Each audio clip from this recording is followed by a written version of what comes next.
Hi friends, welcome back to our channel. ఈరోజు మన కిచెన్లో శనగపిండి వాడకుండా కప్పు బొంబాయి రవ్వతో పుట్నాల పప్పు వేసి ఇంట్లోనే ఈజీగా గుల్లగా క్రిస్పీగా కరకరలాడే జంతికలను ఎలా చేయాలో చూపించబోతున్నానండి.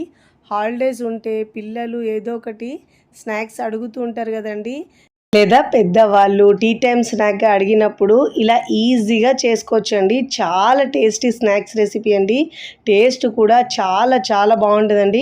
వీటిని మనం 15 రోజుల వరకు కూడా స్టోర్ చేసుకొని తినొచ్చండి. కానీ ఇలా చేసి పెడితే అలా ఖాళీ చేసేస్తారండి. అంత క్రిస్పీగా గుల్లగా వస్తాయండి.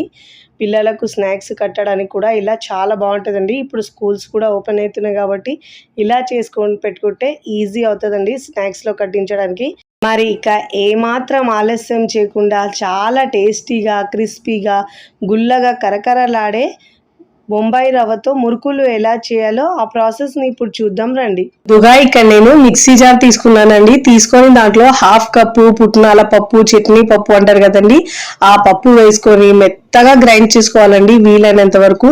ఇది వేసుకోవడం వల్ల మనకు ఆయిల్ కూడా అస్సలు పీల్చవు, ఇంకా టేస్ట్ కూడా చాలా బాగా వస్తాయండి శనగపిండి వాడకుండా మనము.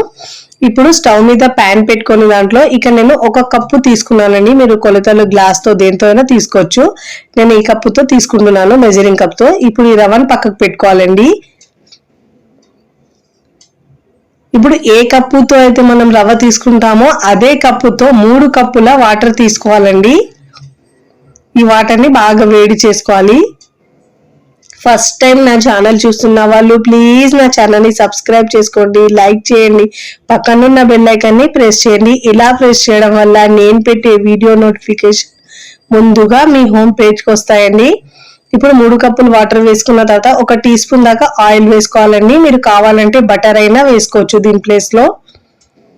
ఇప్పుడు దీంట్లో రుచికి సరిపోయినంత ఉప్పు వేసుకోవాలండి. మీ టేస్ట్ని బట్టి యాడ్ చేసుకోండి. ఇప్పుడు దీంట్లో కారం వేసుకోవాలండి. 1 టీ స్పూన్ దాకా కారం వేసుకోవాలి. దీంట్లో పసుపు వేయద్దండి, నేను వేయట్లేదు దీంట్లో, మీరు కావాలంటే వేసుకోవచ్చు.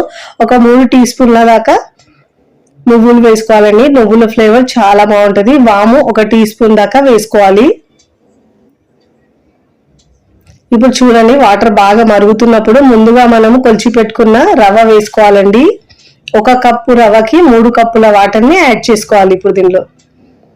ఇప్పుడు ఇలా స్టవ్ని సిమ్లో ఉంచి ఇలా బాగా ఉండలు లేకుండా మిక్స్ చేసుకోవాలి. చాలా టేస్టీగా ఉంటాయండి ఈ మురుకులు అయితే. ఇప్పుడు ఇలా ఉండలు లేకుండా బాగా మిక్స్ చేసుకోవాలండి. ఇప్పుడు ఇలా బాగా మిక్స్ చేసుకొని మూత పెట్టేసి 1 నిమిషం పాటు ఉంచుకోవాలండి. ఇప్పుడు స్టవ్ ఆఫ్ చేసుకొని పక్కకు దించుకొని కాస్త చల్లారించుకోవాలి. చూడండి, ఇలా మన చేతికి వేడి తగిలినంత వరకు చల్లారించుకొని, చూడండి ఇలా రవ్వ రవ్వలాగా ఉప్మా రవ్వ ఎలా ఉంటుందో అలా అయిపోయిందండి. ఇప్పుడు దీన్ని పక్కకు పెట్టుకొని ఇప్పుడు ఒక పెద్ద మిక్సింగ్ బౌల్ తీసుకోవాలండి. తీసుకొని దాంట్లో ఇలా స్టెయినర్ పెట్టుకోవాలి, జల్లించి తీసుకోవాలండి. ముందుగా గ్రైండ్ చేసుకున్న పుట్నాల పౌడర్ ఉంది కదండి, దాన్ని కూడా జల్లించుకోవాలి. మొత్తం ఇలా మిక్సీ జార్ నుంచి వేసుకోవాలి. ఇప్పుడు ఏ కప్పుతో అయితే మనం రవ్వ తీసుకున్నామో అదే కప్పుతో 2 కప్పుల బియ్యపిండి తీసుకోవాలండి. ఇక్కడ నేను పొడి బియ్యపిండి తీసుకుంటున్నాను. మీరు రెడీమేడ్గా ఉండే పిండి అయినా తీసుకోవచ్చు, బయట కొన్నదైనా తీసుకోవచ్చండి. ఇప్పుడు 2 కప్పుల పిండి వేసుకొని పిండిని జల్లించి తీసుకోవాలండి. ఇలా జల్లించి తీసుకోవడం వల్ల మనకు మురుకులు చాలా గుల్లగా చాలా బాగా వస్తాయండి. చాలా టేస్టీగా ఉంటాయండి. ఎప్పుడు తినే మురుకులు కాకుండా ఒక్కసారి ఇలా ఉప్మా రవ్వ వేసి చేయండి, చాలా బాగుంటాయండి. ఆయిల్ కూడా అస్సలు పీల్చవు, చాలా క్రిస్పీగా తిన్నా కొద్దీ తినాలనిపిస్తాయండి, అంత బాగుంటాయి. పిండిలా జల్లించి తీసుకోవాలండి. ఇప్పుడు ఇలా దీంట్లో వేస్ట్ ఏమైనా పార్ట్ మిగిలింది కదండి, దీన్ని పక్కకు తీసుకోవాలి. ఇలా జల్లించుకున్న తర్వాత ఇప్పుడు దీన్ని పక్కకు తీసుకోవాలి. ఇప్పుడు ముందుగా మనము రెడీ చేసుకున్న ఉప్మాని దీంట్లో వేసుకోవాలండి పిండిలో. దీంట్లో వాటర్ ముందే వేయద్దండి, చూసుకుంటూ కలుపుకోవాలి, లేకపోతే బ్యాటర్ పల్చగా అయిపోతే మళ్ళీ మురుకులు వేయడానికి ఆయిల్ ఎక్కువ పీల్చేస్తాయండి. ఇప్పుడు ముందుగా మొత్తం ఇలా మిక్స్ చేసుకోవాలి. ఈ పిండిలో రవ్వను బాగా మిక్స్ చేసుకోవాలి. అప్పుడే మనకు వాటర్ ఎంత వేయాలో క్వాంటిటీ తెలుస్తుందండి. ముందే వాటర్ వేసుకుంటే బ్యాటర్ పల్చగైందంటే మనకు ఆయిల్ ఎక్కువ పీల్చేస్తాయండి మురుకులు అయితే. ఇప్పుడు ఇలా పిండిని బాగా మిక్స్ చేసుకోవాలండి. ఈ రవ్వ మొత్తం పిండిలో బాగా మిక్స్ చేసుకోవాలి. ఇలా ప్రెస్ చేస్తూ ఇలా బాగా మిక్స్ చేసుకున్న తర్వాత మరీ హార్డ్గా కాకుండా ఇలా సెమీ సాఫ్ట్గా మిక్స్ చేసుకోవాలి. ఇక్కడ నేను ఇలా చిన్న చిన్న హోల్స్ ఉన్న బిళ్ళని తీసుకున్నానండి. మీకు నచ్చిన బిళ్ళని మీరు తీసుకొని మురుకులు వేసుకోవచ్చు. ఇక్కడ నేను ప్లేట్ మీద పెట్టుకున్నానండి. ప్లేట్ మీద కాస్త ఆయిల్ అప్లై చేసుకొని మనకు ఎంత సరిపోతాయో ప్యాన్లో అన్ని వేసుకోవాలండి. ముందుగా ఇక్కడ నాకైతే ప్యాన్లో 3 పడతాయి కాబట్టి 3 వేసుకుంటాను ముందుగా. ఇక్కడ చూడండి జంతికల గొట్టంలో పిండిని వేసుకోవాలి. ఇలా వేసుకొని మూత పెట్టేసి ఫిక్స్ చేసుకోవాలండి. మిగతా పిండిని తడి ఆరకుండా మూత పెట్టేసి పక్కకు పెట్టుకోవాలి. ఇప్పుడు ఈ ప్లేట్ మీద మురుకుల్ని ప్రిపేర్ చేసుకోవాలండి. ఇలా మూత పెట్టేసి మనం ఇలా నేను ఇక్కడ 3 వేసుకుంటున్నానండి. ఇలా రౌండ్గా చుట్టల్లా వేసుకోవచ్చు. మీరు పెద్దది కావాలంటే కూడా వేసుకోవచ్చు ఆయిల్లో. నేనైతే ఇక్కడ ఇలా చిన్న చిన్నవి వేసుకుంటున్నానండి. చుట్టలు చుట్టుకొని ఇలా రౌండ్గా ఇలా వేసుకోవాలి. ఆయిల్లో వేసుకోవాలండి. ఇక్కడ నేను మరొకటి వేసుకుంటున్నానండి. ఇలా ఒకవైపు వేస్తూ మరోవైపు ఫ్రై చేసుకోవచ్చండి. చాలా తొందరగా అయిపోతుంది ఇలా చేసుకుంటే మనకు.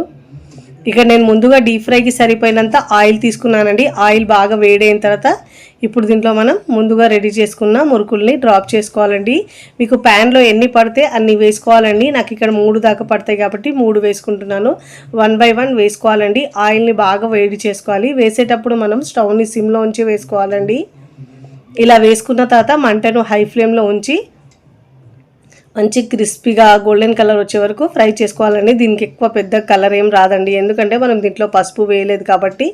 క్రిస్పీగా అయ్యే వరకు ఫ్రై చేసుకోవాలండి. పైన నురగలు తగ్గే వరకు క్రిస్పీగా ఫ్రై చేసుకొని ఇలా జాలిగరిటెలో తీసుకోవాలండి. ఇలాంటి టెక్స్చర్ వచ్చే వరకు ఫ్రై చేసుకొని ప్లేట్లోకి తీసుకోవాలి. ఇదే విధంగా మిగతా పిండితో 1 బై 1 మురుకులన్నింటినీ వేసుకోవాలండి. నేను ఇక్కడ ఒకవైపు వేస్తూ మరోవైపు ఇలా ఫ్రై చేసుకుంటున్నానండి. ఒకవైపు ఫ్రై అయిన తర్వాత మరోవైపుకి టర్న్ చేసుకోవాలి. ఇలా మంచిగా క్రిస్పీగా ఫ్రై చేసుకొని సర్వింగ్ ప్లేట్లో సర్వ్ చేసుకోవాలి. చూస్తుంటేనే ఎప్పుడెప్పుడు తినాలనిపిస్తాయండి, అంత టేస్టీగా ఉంటాయండి. ఇలా చేసి పెడితే పిల్లలైతే అలా ఖాళీ చేసేస్తారండి, అంత కమ్మగా ఉంటాయి. తింటుంటే అలా తినాలనిపిస్తుందండి.